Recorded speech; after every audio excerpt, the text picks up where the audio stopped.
you got the best front three in the world, all for different reasons. They all do different things, you know.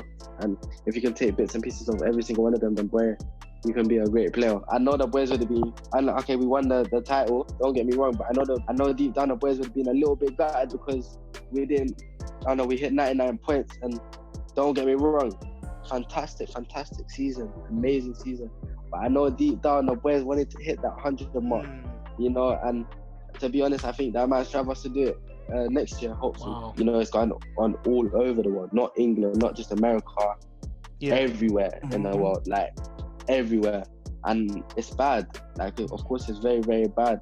And I think the more people speak about it, then hopefully it will stop. So I was out for 14 months. And during it, I can't lie, it was probably one of the lowest points of my life. You're forgetting. You scored so many goals. You're forgetting, bro.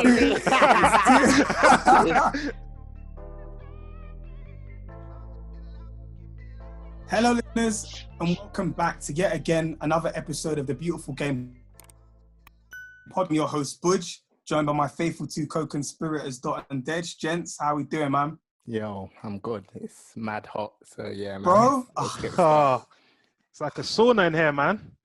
But 100%. You know, this guest that we've got on, we've been working so hard to deliver it, you know, badgering, and you know, the persistence has paid off, man. So we're looking forward to chopping it up with him. 100%, man. It's been a long time coming, you know, but finally we got it over the line. Before I introduce our very special guest, I want to remind all of you, YouTube channel is the Beautiful Game Podcast, and you can also listen to all of our audio interviews on our audio partner in Spotify. So, without further ado, ladies and gents, we're joined by a young starlet who's a sharpshooter, currently on loan at Swansea, but of course, he's the heir apparent to the throne at Liverpool. His great season this year has been a fruitful one, with a 1-in-2 goal return on average down on the south coast in Wales. He's got a big reputation. He's already won big trophies, and he's a fan of big drip. Welcome, Rhian Brewster, to the platform. Welcome, bro. Thank you for having me. I appreciate it, and I appreciate you guys wanting me on the channel. And yeah, man, let's get to it. Get to it. Yeah, so Rhi, man, obviously you're recharging your batteries. Obviously, it's been a short period since you obviously played against Brentford. So how have you been using your downtime? I've been seeing you shake a leg on holiday. So how's that been, bro? Nah, yeah, man. It's been, of course, right now, I don't think we're going to get a lot of time off. But what I've had off right now is, it's been good, man. I just try to relax, you know, because after the COVID, you know, since we started playing, it's been crazy, like a game every, 3 days. So it's good to recharge my body and hopefully get ready for the season coming up. You know, I just try to relax, you know, go on holiday, went to Mykonos, you know, then obviously come back now and just gotta get ready for pre-season. So how are you feeling about, you know, returning to Liverpool? Obviously, they're now the Premier League champions. How are you feeling about going into the camp? It's like all my friends, like family to me. So it's good. I'm excited to see them, excited to congratulate them, and I'm just excited to get back to playing with them, to be honest.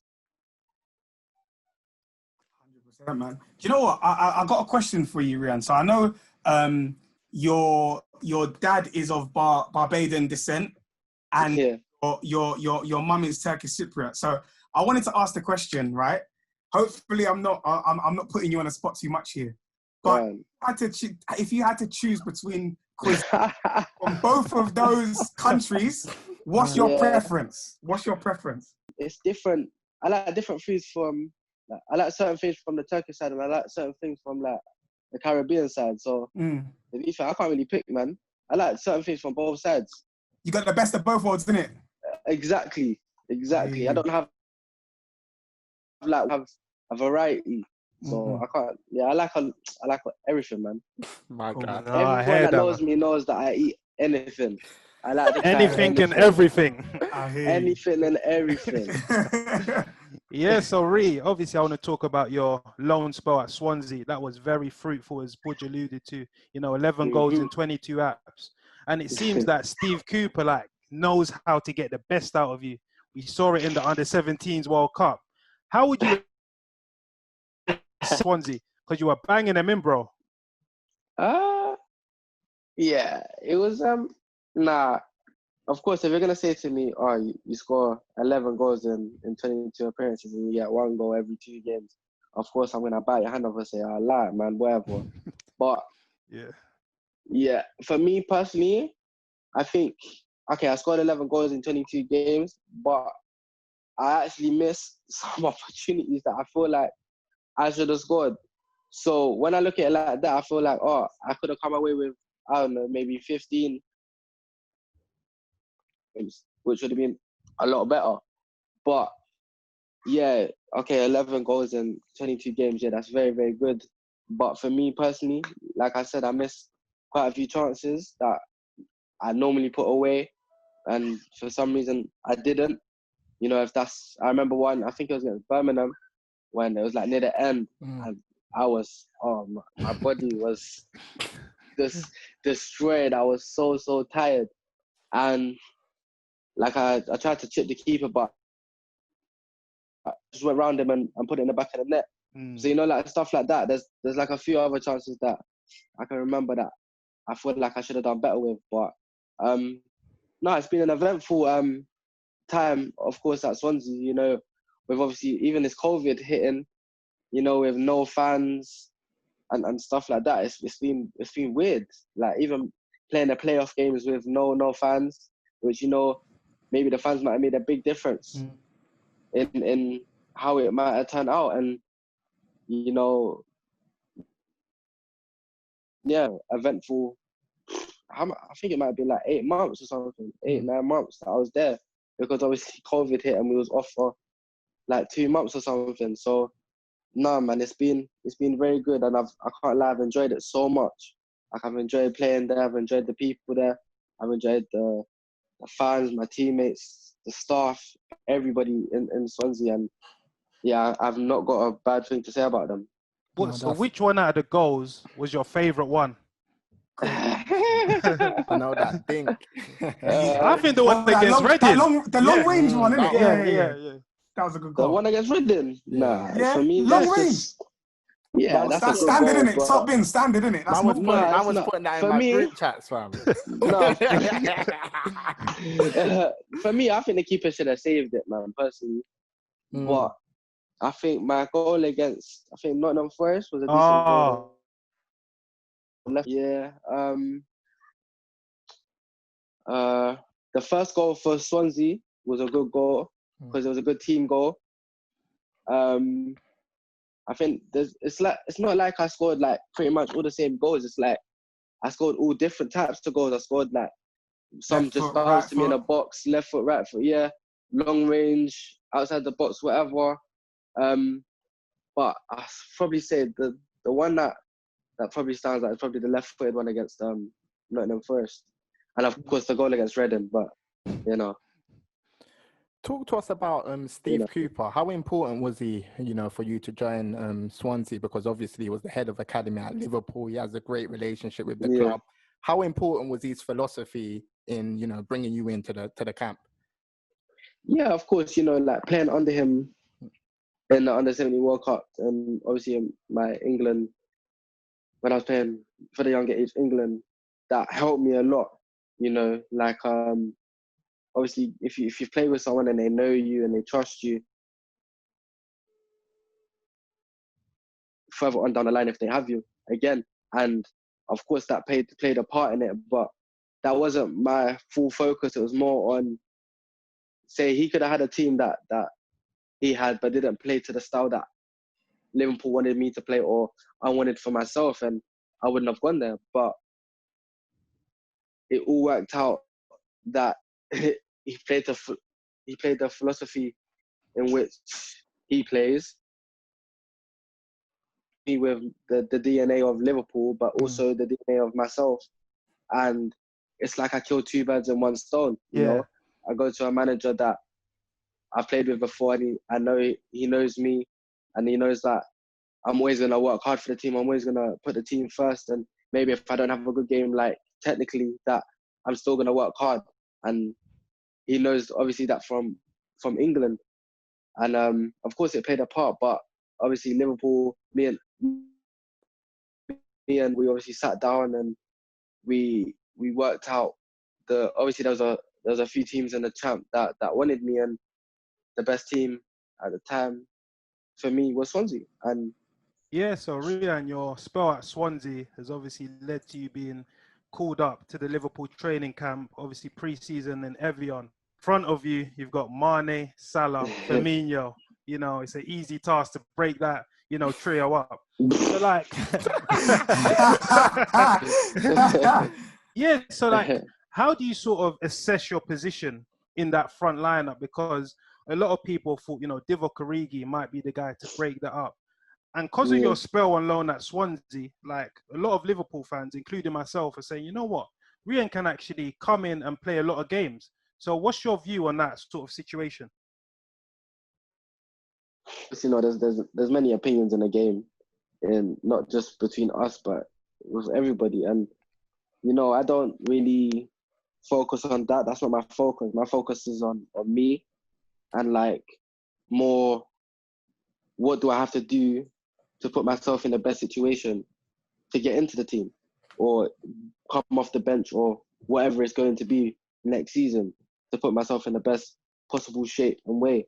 And that's more work, and everything else around it will take its course. And yeah, okay, you guys saying, oh, yeah, he can play a lot of games for Liverpool this season. I don't look at that. I just look at it as we're all aiming for the same thing, and it's whoever basically does it better. And it's doing the best you can. I'm gonna go to Evian, you know, and I'm just gonna work hard and do all I can to be in these plans next year. Of course, because who wouldn't want to be at Liverpool? And ultimately, of course, I want to be at Liverpool next season. I want to be fighting for a spot to play.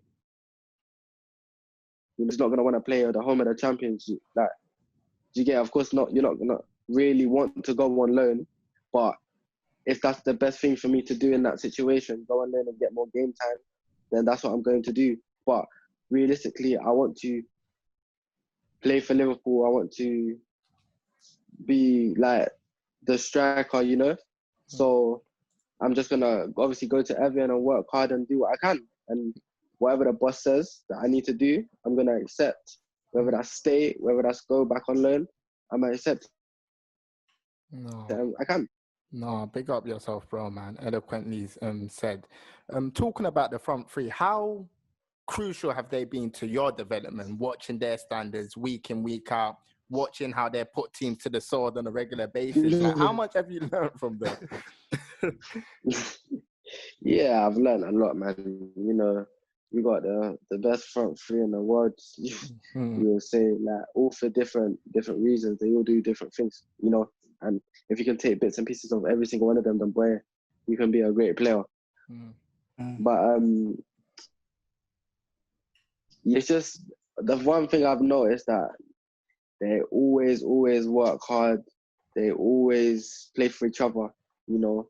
And like, what's the word I'm looking for? They all they all trust one another, like to do what they can. Like, they always put the pressure, just not on themselves, but on each other, because they expect the best from each other in a way.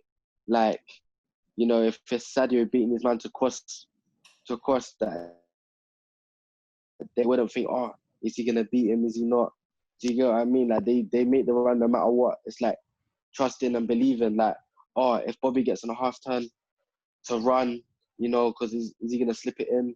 Or do you get what I mean? Yeah. So like that's one thing I've learned from them. Like, always trust each other on and off the ball. Like, even with the pressing, you know, like if one goes, we all go. And that's, to be fair, that's not just a front three, that's the whole team. So yeah, that's another thing that I've learned. And technically they're very very excellent. Like, it's very rare they make mistakes on and off the ball. So if I can add that to my game, of course I'm still young, but that's one thing I need to add to my game. You know, I'm making silly mistakes, I should say. For me personally. I hear that, man. On the topic of influence, I know coming through the academy, you also had like one-on-one sessions with Steve McManaman. Who's obviously had a very decorated career, you know, a legend of the game. And how important was that for your development as well? Yeah, that was very good because it's a person that's been there, done that. You know what I'm saying? And when you got him crossing the ball for you in training and you finishing it, you're thinking, raw. But of course, he's been there, played professionally, played for Liverpool, played for Madrid. You know, what more can you ask for? When he's telling you, you're gonna listen because he was there for a reason. 100%. It's not like he's played Sunday League or whatever, and he's trying to tell you, and you're thinking, bruv, like, who are you? Like, he's been there, he's done that, he's scored goals, he's been in those situations, and he's trying to help. So you're gonna listen, and I think, yeah, that's helped me quite a bit. You know, like even you'd say, so maybe even goals I scored for Swansea that I did them in training with him, and look, I've scored. Maybe the one against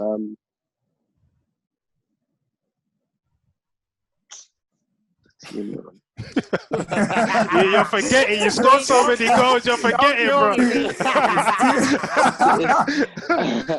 bro. Sheffield Wednesday. It was Sheffield Wednesday when it's like the ball's bounced, someone's flicked it, it's just bounced in the box, and I've just hit it like first time. That I know people say it's instinctive and stuff. Yeah, maybe it is, but that's okay. You don't train for literally that situation when you're holding off the defender and you do it, but it's being there and the same technique in doing it, and you say that's helped me a lot. Of course, holding them off, that's a different part of the game. That's probably, you'd say, physically, like that's gym. That's gym, innit? Come on. Flexing them arms, flexing. But no, of course, it's just like different situations call for different things you have to do in the game, and you know, if you can work on most of them, or you say all of them, then of course you're going to become a better player. It don't 100%. It don't just happen like the next day. It's training. Repetitive. Exactly. Yeah, just so Rhi, I wanted to ask you about, you know, the best manager in the world right now, Jurgen Klopp. We see him on the touchline. We love him. You know, I thought you was about to ask me who's the best manager. Facts, innit? We all know, Rhi. We all know who the best manager, bro. Yeah, so like Jurgen Klopp, obviously we see him on the touchline. He's the man of our club. We love him. But actually playing for him, like, what is that experience like? No, of course it's amazing, isn't it? Like you say, like you just said, he's won all this stuff and he's your manager. You're thinking like, rah, yeah, man, nice.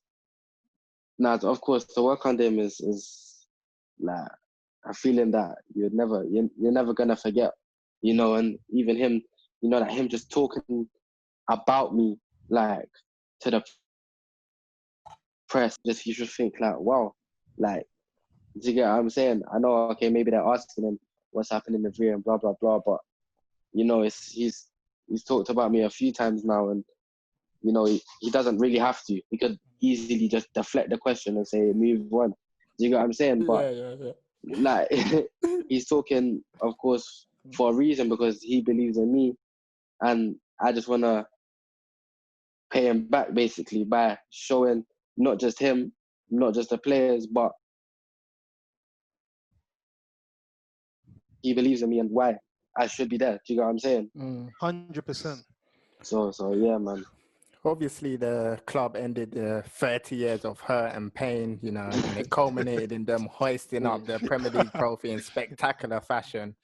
Obviously, you didn't live that moment, but do you get a different vibe in the camp now?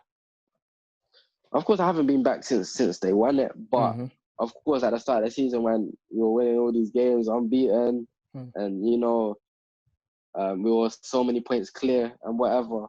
of course, the buzz around the place is crazy. It's like when you're winning, you know you're lost. Do you get what I'm saying? Yeah, yeah. Of course, no one likes losing, but of course it's part of the game. But it hurts, and it should hurt when you lose, because it strives you to be the best, and you don't want to feel that pain again. It's just like I say, when they lost the Champions League final and then you won it the next year, they felt that.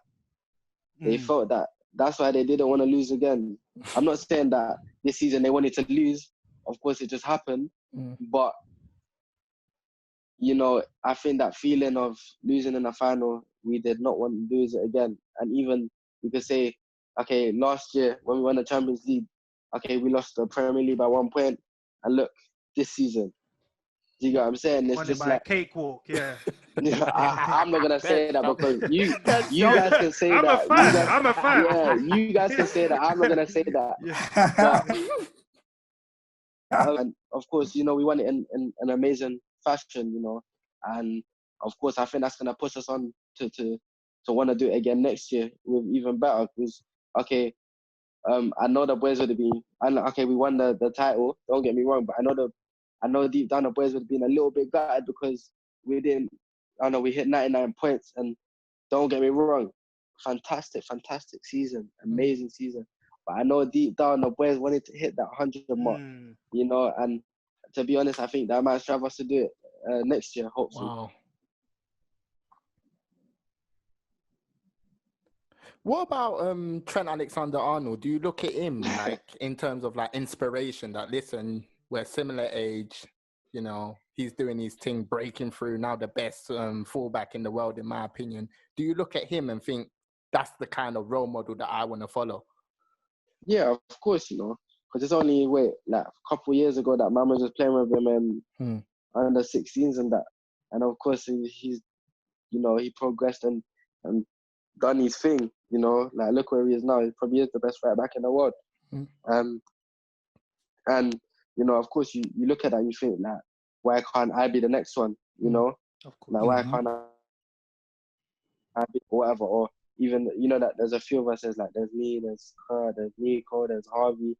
There's a few of us coming through, you know, and we think, like, why can't we all do it? Why not?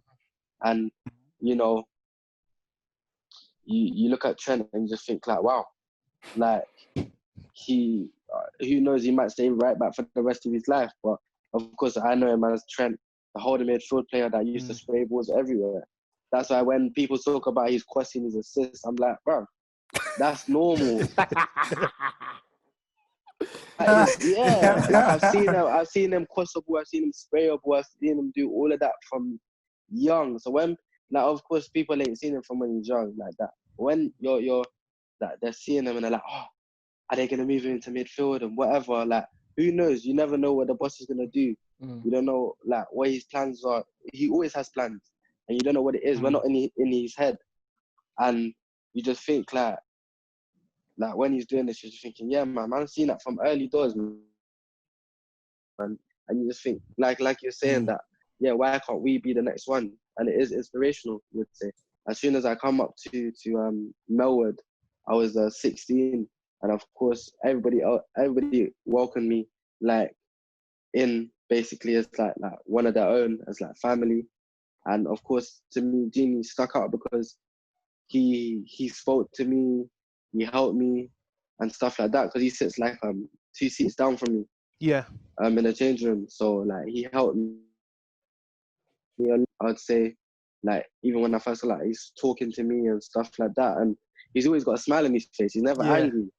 He's never ever angry. So he's easy to approach and stuff like that. And now he's a baller, man. He's an unreal baller. Now, obviously, Rhia, I know we're talking about the here and now, but I had a question that I wanted to ask you, which kind of throws it back to your very, very early days in the game. I think it was around 7 when you were first getting scouted. There are a few different teams that were interested in you at that time. So, of course, Chelsea, Arsenal, West Ham, and Charlton were among those who were interested in bringing you into their academies. And you obviously decided to join Chelsea. And funnily enough, we had the opportunity to speak to Michael Beale, who was obviously there at Chelsea at the time that you signed, and from could just tell he's a guy that understands football and understands young players as well. And so I really wanted to just ask if he was the real deciding factor behind you deciding to join Chelsea, or if there were any other factors that you considered and ultimately led you in that decision to join Chelsea. Yeah, of course it.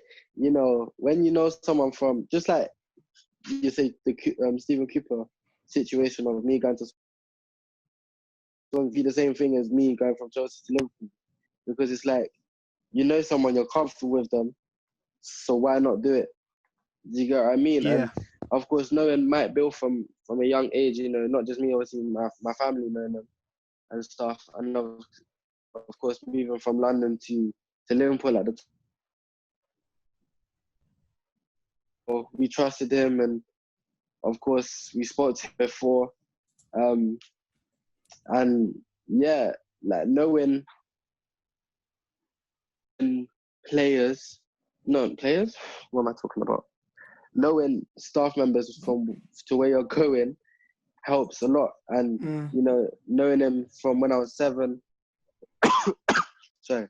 to when I went there at the age of 14 helped a lot. And, you know, of course, when I got to 23s, I think I played like maybe 1 or 2 games under him, and then he left to go manage somewhere else. But even then, he gave me my debut for, you know, so when I was 16. So, you know, it showed that he had faith in me and stuff like that, which I can't thank him enough, to be fair. Like, he helped me a lot. Yeah, Rhian, you're mentioning obviously when you were playing in the youth days at Liverpool, you had a very decorated career, obviously playing under Steven Gerrard and stuff. And I want to go to a bit more serious tone with the Black Lives Matter movement. You've been someone that's always like spoken out and said, you know, you've condemned racism in all forms when it wasn't, you know, common. You know, back then when you weren't coming out. But now we're seeing this Black Lives Matter movement. Do you think this is something that's here to stay, or do you think it might be like another false dawn?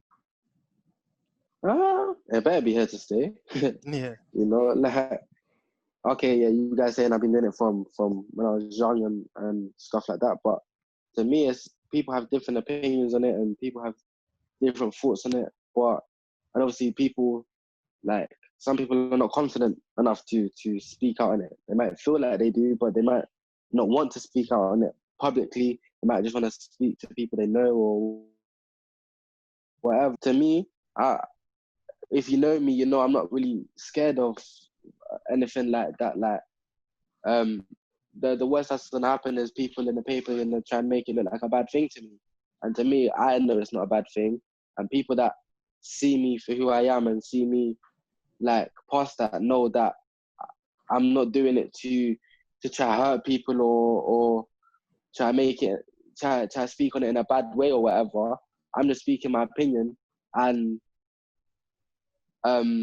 because it's happened to me, I feel like I need to speak out about it, because some people it's happened to and they don't feel comfortable speaking out about it, and if they see that I am, maybe they will. It happens all the time. Like, it's not just recent that it's happened. Like, it's been happening for decades, you'd say, that this has been happening. And okay, yeah, of course they were speaking out back then, but now it's more of a platform to speak out on, you know, because we've got social media now, we've got phones, we've got Twitter, we've got Instagram, we've got, you name it, we've got everything we can talk about. We've got Sky Sports now that can even help us and stuff like that. And you know, it's okay, now everyone's making a big fuss about it because of maybe who's speaking about it, and obviously what's happening in the world, which is mental. I don't mess with that stuff, man. That's crazy. Like, obviously I'm not going to talk on that. That's not in football, whatever, but that's still crazy on what's happened in the world. And, you know, it's going on all over the world, not England, not just America, everywhere in the world, like everywhere. And it's bad. Like, of course, it's very, very bad. And I think the more people speak about it, then hopefully it will stop. Like, it's not going to stop tomorrow. It's not going to another 5, 10, 15, maybe 20 years to stop, which hopefully it will, but who knows, it might not stop. And for me, it's more about education. Like, all the people that you see that are racist and stuff like that, it's more educational. Like, I feel like they've been brought up in that way. And Ree, what's your take on social media? Because, you know, we saw Wilfred Zaha hit out the other day saying he's almost scared to check Instagram. We saw Danny Rose, you know, say that he's been stopped and searched for fun. So what's your take on social media, and how do you think we can eradicate this from social media? You can't. It's impossible. Unless you ban social media, it's never going to stop, because you can make a fake Instagram like this within 2 minutes. I can make a troll Instagram. So it's never gonna stop. But if you look at the people that are doing it, they ain't never gonna come in, never ever gonna come in their real account. They're all gonna be trolls. So for me, when they do it to me, I don't really give a I was about to swear, but I don't really care, innit? What, so like, do you get it every day, Ree? Like, is this something that happens every day? I get most of the time. Like, probably if you go on my comments now, I'll probably go down there and I'll see something stupid. Like, I'll see something dumb. Or if I go in my DMs, my requests or something, I'll see something dumb. Like, to me, I don't really care, man. You're trying to hurt me from a fake account. Like, make that make sense, please. Please. Yeah. If you come to me on your own account, I think you're a joke, man. Because you're trying to hurt me. Clearly, you're trying to hurt me because I'm doing well. So that's how I look at it. It's more motivation for me. Well said, man. Well said, Ree. Because that actually, funny enough, what you just said there was actually going to be my next question to you. Was going to be around like how you deal with it mentally when you go through it. You know, you've got your take on how you approach and deal with it, man. But yeah, it's motivation, man. Yeah, still talking about like the mental effect and impact of certain things. I wanted to ask you about that injury that you suffered in that the under 23s game against City. Now, obviously, it was almost a double blow, because it was one thing. I think it was something to do with your ligaments in your another operation to repair damage somewhere else. So talk us through the impact that has on you mentally. Like, how difficult was it getting through that period of time when you're going through the rehabilitation, where you're going under the knife and do you know what I mean? Like, how was that like for you? That time was crazy. I know it's only like maybe 2 years ago that's happened now, but that time, because I was on such a high, you know, coming back from the World Cup, then I started scoring goals back for the 23s, and it just went straight down to the bottom of the food chain. And of course, at the time, I obviously it happened. I grabbed my knee, I grabbed my ankle. I didn't know what it was. I didn't want to look. I thought it was broken. And then I think it was weird because they put my knee in the cast and not my ankle. And I got back to the treatment. I remember getting back to the treatment room, and like it was at Man City, and I remember saying, "No, it's not my knee. It's my ankle. My ankle." Yeah. And I was like, "Oh." So they quickly took that off. They cut my boot off, cut my sock off, and then obviously they wanted to see whatever. Then obviously put it in the splint, whatever. These times I'm high off the gas now. I remember at the time it was Leon. Leon was at the game, and I just remember saying, "Get him," because my family was in London. And he was saying, I want him. But these times he comes in the room, and I think to this day he still has the video, and I'm laughing. So he's thinking, bro, what's wrong with you?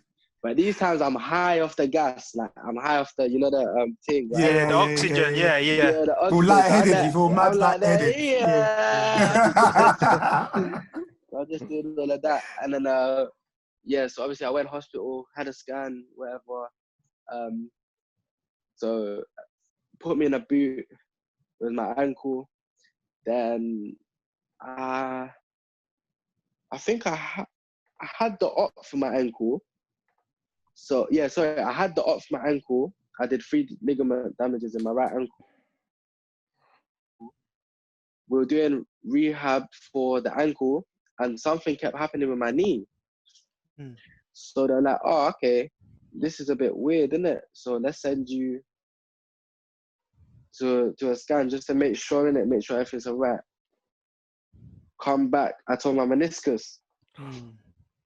So that hit me hard because I'm thinking, all right, so from being out for, I think it was like 3 to 5 months, it was going to be 5 to 8 or 9.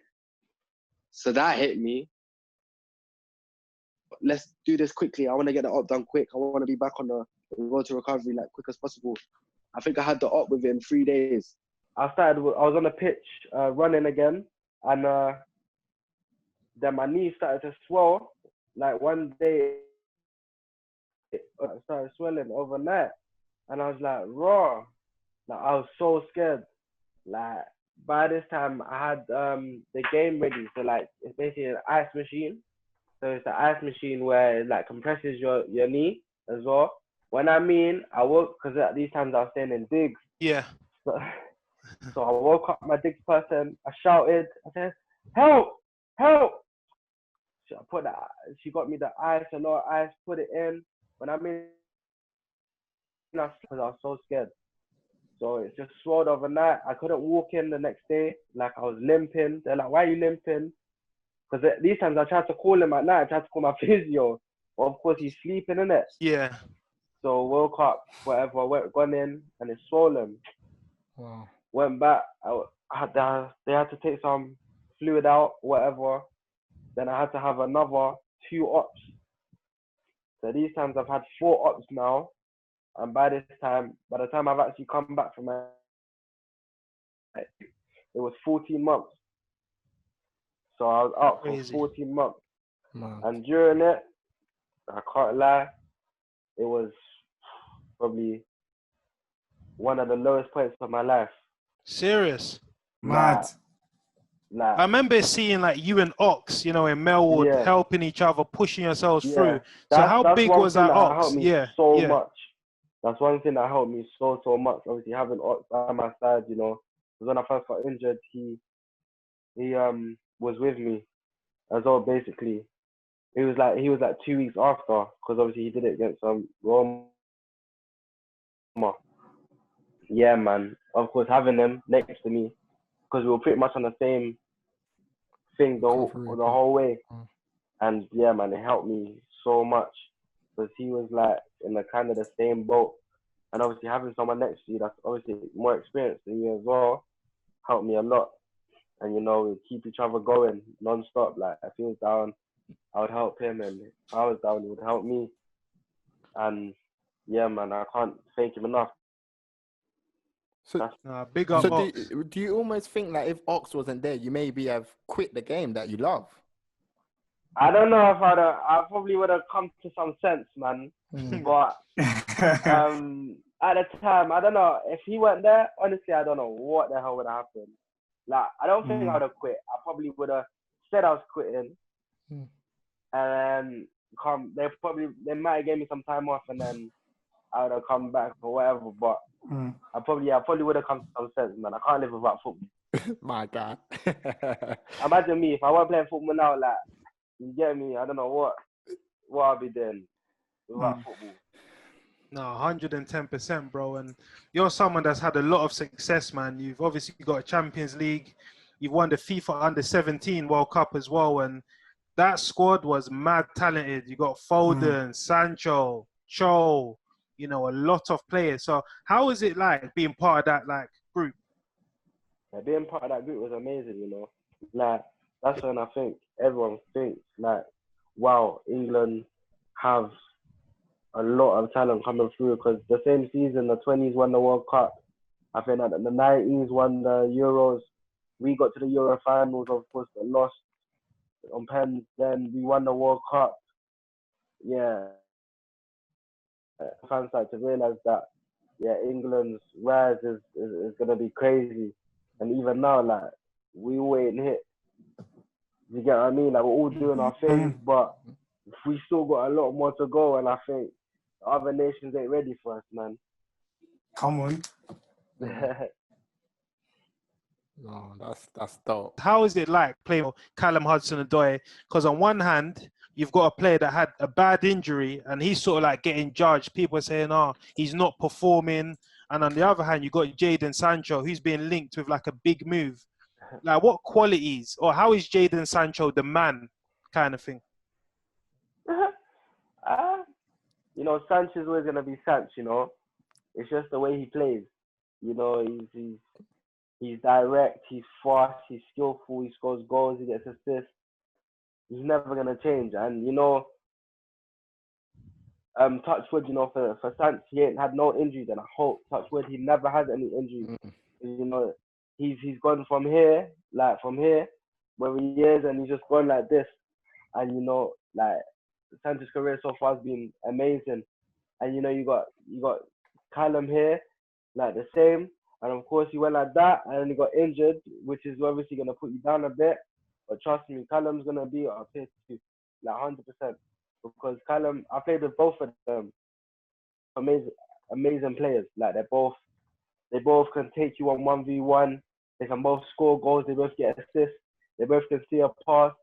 They're both quick on and off the ball. They both can defend, you know. And it's because,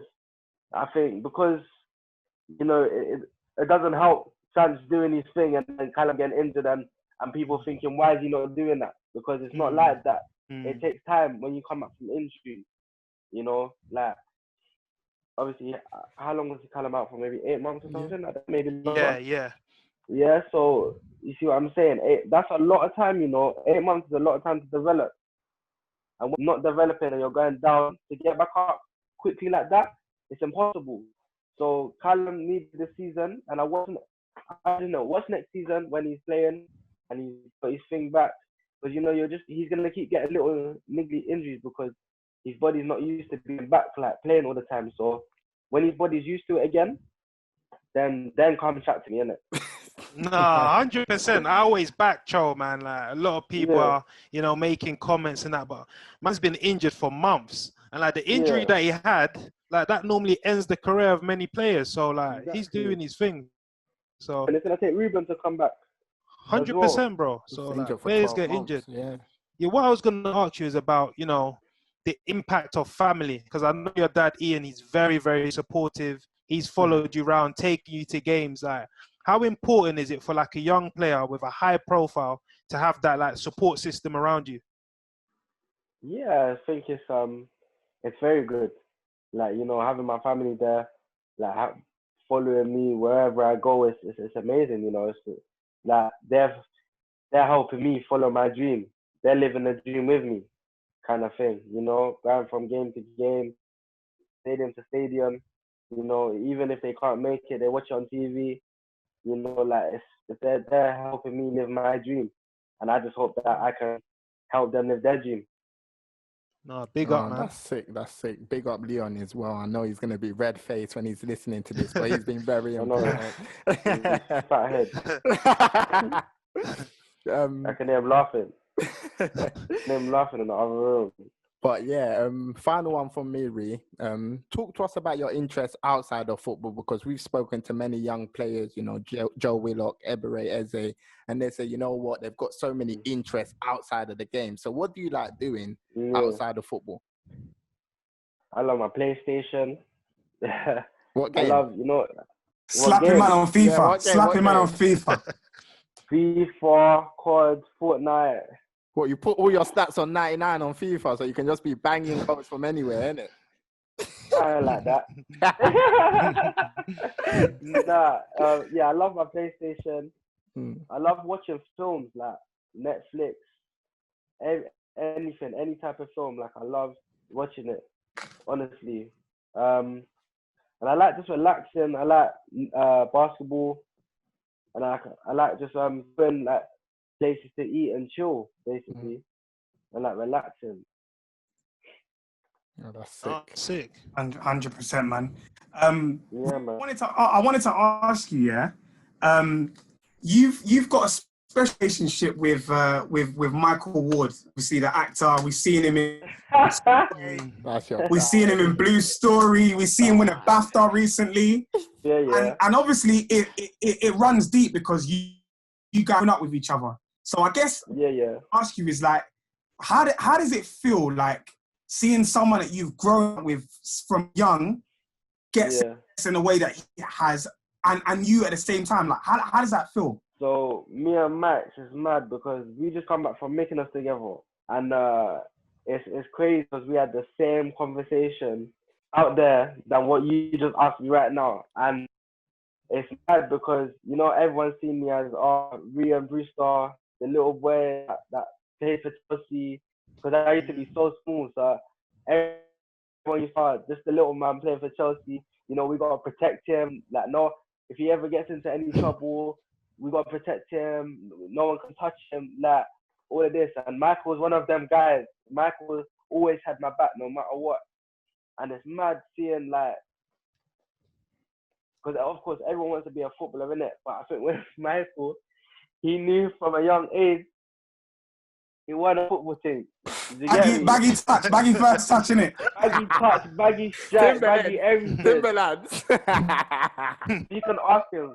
I think even we did a thing on in Gaffer, and I even said it then. The first time I ever watched him touch a ball, I wanted to tell him never touch it again. But no, it's mad, because it's mad seeing like from like all my friends and stuff, and it's us to become to what we are right now, and we still got a long way to go. Don't get it twisted, but to see us where we are now, it's crazy because I see grind from early. Like when I've seen them working at 2, 3, 4 in the morning, like that, and then getting picked up. Like maybe he's still on set at 12, gets home at 1, then he has to get picked up at like 6 o'clock in the morning to go to his next thing. Like I've seen him grind like crazy, and just to see him up there doing his thing and getting recognized the way he does is too sad, man. I'm so happy for him, and I think we thrive off each other, because like when we're both doing big things, we both wanna keep going together. We both he doesn't want to see me like drop and him go, and I don't want to see him drop and me go. We both want to go together. That's it, and man. I think that's why we both strive off each other, and that's why it's good. Like it's good, obviously not a lot of people in London, like make it big in what they do, It's always these foreign players and stuff like that, or these foreign actors, and for him doing what he's doing, me doing what I'm doing. Of course, we still got a long way to go, but we're on the right path, and we're going up, and we just want to keep going up and up and up. That's sick. No, big, man. That's big. So, like, Rhian, I know we're gonna round up soon, but like, what's your aims, your personal goals for the next 12 to 18 months in terms of football? Of course, depending on what happens next year, if I go on loan or if I stay, it'll be different goals for myself. But of course, the number one goal is hopefully getting into the boss's plans for next year and being a part of the squad. That's obviously the number one aim. But if that ain't it, then I'll set new short-term goals. I'll push it and I'll keep pushing until I get there. 100%, man. Rhi, final one from me. I have to ask you this question before we sign off, yeah? Now, I mentioned it at the beginning when we were doing your intro that you're a fan of Big Drip. So I've got to ask the question. If you're going to a function over the summer now, whatever, you're stepping out somewhere, you got to let me know what's the crepe of choice? Like, what kit you wearing?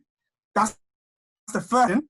The second question is, what is the song on your playlist that you're playing the most right now? Those are the two questions. 1A and 1B. You got to let us know. Okay, cool. So, depends what kind of vibe it is. Depends on what shoes I'm gonna wear, innit? Yeah. You can have the Balenciaga runners. You can have the Da Vinci runners. It depends. No, you're not taking any chances, bro. No, just taking, bro. Like. You gotta cover all the bases. Okay. And the song that I'm listening to right now, let me see. Getting the most love. Yeah. Or what are you listening to on a match day to get you ready for the game? I'll say right now, the song that probably is Pop Smoke's album. Yeah. Okay, Joe Willett said the same thing. Joe Willett said the same thing. He's rating the album as well. That album's crazy. Yeah, cold. Yeah. And on match day, it's probably like more upbeat music, like Pop Smoke, some drill music, you know. Mm-hmm. So which drillers from the south are you loving right now? Or which drillers from London? Who you rating? From London? Yeah. Right now, you know you got Santan. Yeah. Come on. My boy Santan. Come on.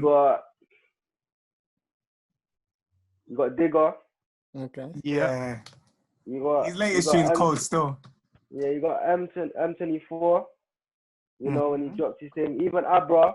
Yeah, he drops madness. Yeah. His thing's cold. Yeah. I listen to quite a few, you know, like there's quite a few, man. There's quite a lot. I'm not gonna lie.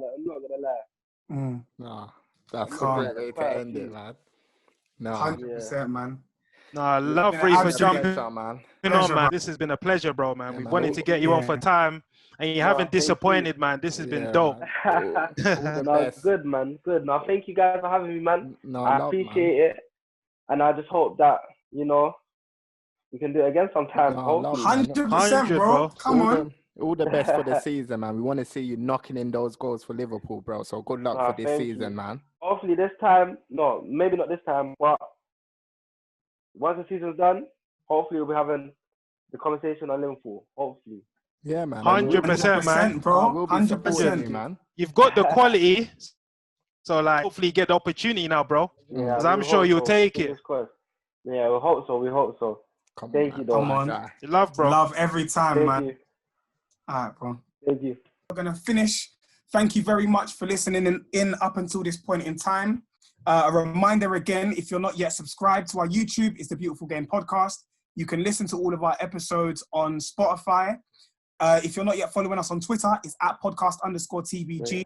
And also on Instagram at @VG. Until the next episode, over and out. Peace.